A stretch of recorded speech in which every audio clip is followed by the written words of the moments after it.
Hello everyone, আমার আরেকটি new ব্লগে সবাইকে স্বাগতম। তো তোমরা প্রথমেই দেখতে পাচ্ছ প্রচণ্ড ভিড়। এটা হচ্ছে কোচবিহারের মদনমোহন বাড়ি, প্রচণ্ড ভিড়। তো ভিড়টা কিসের জন্য অবশ্যই পুরো ভিডিওটি দেখবে, তবেই কিন্তু বুঝতে পারবে। অ্যাকচুয়ালি সত্যি বলতে বৃন্দাবনের যে ভগবান দাস শিশুটি ছিল, সেই শিশুটি কিন্তু আমাদের মদনমোহন বাড়িতে এসেছে, মানে ভগবান দাস যার নাম। তো যে শিশুটি আলিপুরদুয়ারে এসেছিল, না আলিপুরে এসেছিল দুর্গাপুজোর সময়, তারপর দিনহাটায় এসেছিল দুর্গাপুজোর সময়, দিনহাটায় আবারও এসেছে, মানে গীতা পাঠ করে। তারপরে তোমরা তো জানোই ভগবান দাসকে চেনোই, ভগবান দাস শুধু ইউটিউবে ফেসবুকে সার্চ করবে তখনই দেখবে চলে আসবে। যারা যারা দেখোনি অবশ্যই এই ভিডিওতে কিন্তু একটু হলেও দেখতে পারবে। আর সত্যি বলতে সেদিন আমাদের ভাগ্য এতটাই ভালো ছিল, সেদিন আমাদের অ্যানিভার্সারি ছিল। তো অ্যানিভার্সারির দিন আমরা বিকেলের দিকে মদনমোহন বাড়িতে প্রণাম করতে গিয়েছিলাম। তো গিয়ে দেখি ভগবান দাস এসেছে। যে সত্যি বলতে আমাদের ভাগ্যটা এত ভালো ছিল যে আমার মানে বলার মতো না, যে সত্যি ভগবানের দেখা পেলাম। তো এটা ভেবে ভীষণই ভালো লাগলো। আমি বারবার বলছি সত্যি মানে ভগবানের দেখাটা পেয়েই গেলাম। এমনি তো দেখতে পারি না, বা দিনহাটা এসেছিল আমাদের বাড়ি যেহেতু এখানে, তো এখান থেকে তো যত মানে অনেক দূর যাওয়া সম্ভব না, সেজন্য কিন্তু দেখাও সম্ভব না। তো দেখো মদনমোহন বাড়ি থেকে মানে বের করছে, মানে ওকে কিন্তু কোলে করে নিয়ে বের করছে। আর ভিড়টা দেখো, শুধু শুধু আওয়াজটা শুধু একবার শোনো, এত পরিমাণ ভিড়, আর সবাই বলছে রাধে রাধে।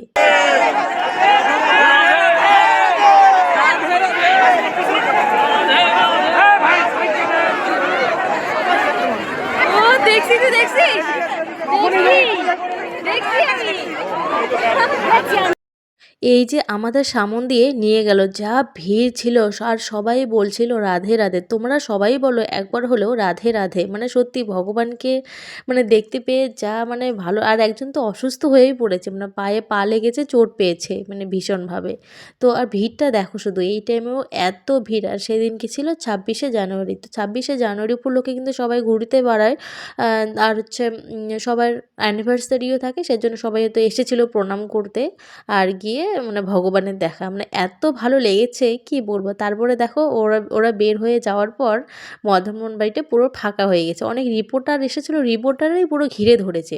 হয়তো ওকে সুস্থ মতো থাকতে দিলে হয়তো কিছু শোনাতো, কিন্তু মানুষের এত ভিড় কি বলবো, জাস্ট মানে কি বলবো। আর দেখো এখন ও যাওয়ার পর মদনমোহন বাড়িটা একদম খালি হয়ে গেল, মানে ভিড়টা কমে গেল। আর ও আসার পর যা ভিড় ছিল কি বলবো আর, মানে দেখার মতো না। তোমরা তো ভিডিওতে দেখতেই পেলে প্রচণ্ড পরিমাণে ভিড় ছিল। আর সত্যি বলতে সেদিনকে এত ভালো লেগেছিল, মানে মানে বলার মতো না। মানে সত্যি মন প্রাণ জুড়িয়ে গেল। আর সত্যি ভগবানের দেখা পাওয়াটা কতটা ভাগ্যর ব্যাপার সেটা তো মানে সবাই জানে, তাই না? যারা ভগবান প্রেমী, যারা ঠাকুর ভালোবাসে, ভগবান প্রেমী, তারাই একমাত্র বুঝবে এই জিনিসটা। তো আমার যে কি ভালো লেগেছে, মানে আমি কি বলবো। আমি শুধু মাথাটা মুখটা দেখেছি, শরীরটা অল্প অল্প দেখেছি, কিন্তু কোলে নিয়েছিল। ও তো হেঁটে যাচ্ছে না, না যেহেতু ছোট, তো হেঁটে গেলে কেউ দেখতে পেত না, সবাই ঘিরে ধরেছে। তো তারপর দেখো একজন অসুস্থ হয়ে পড়েছে, পায়ে চোট পেয়েছে ভীষণভাবে দেখতে গিয়ে। তো আর কি করা যাবে, এত ভিড়ের মধ্যে ঠেলাঠেলি না, আর কি বলবো। তারপর আমরা তো এই উঁচুটাতে দাঁড়িয়েছিলাম, এখান থেকে একটু হলেও দেখেছি। তো কি আর বলবো, এত ভালো লেগেছে। তো তারপর আমরা প্রণাম করলাম, প্রণাম করে দক্ষিণা দিয়ে এখন আমরা বেরিয়ে যাব। তো বেরিয়ে গিয়ে বাইরে যাব, বাইরে খাওয়া দাওয়া করব, নিরামিষ খাবো। কিন্তু সেদিন তো ননভেজ না, ভেজ ছিল। নিরামিষ খাওয়া দাওয়া করে আমরা বাড়ির দিকে রওনা দিয়ে দিয়েছিলাম সন্ধ্যা সন্ধ্যা নাগাদ। তো যেহেতু ছেলের সামনেই পরীক্ষা, সেজন্য এখন আর মানে বেশিক্ষণ লেট করতে পারি না, এই আর কি। তো আমার এই ব্লগগুলো কেমন লাগে অবশ্যই কমেন্ট করে জানাবে। অবশ্যই নিত্য নতুন ব্লগ দিব, আমি প্রত্যেক দিন দেবো। আর অবশ্যই ফলো করে পাশে থাকবে, আমিও তোমাদের পাশে সবসময় আছি। তো সবাইকে অসংখ্য ধন্যবাদ। আবারও দেখা হবে নেক্সট অন্য কোনো ব্লগ।